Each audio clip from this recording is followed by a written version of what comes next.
Everyone, welcome back to this channel. In this video, I'm going to show you how to add retro cartoon effect on CapCut apps. Now let's get started.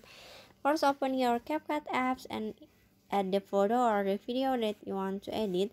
And after this, in here you can add effect at the bottom. This one, you can click on it. And then after this, in here you can click on a video effect at the bottom.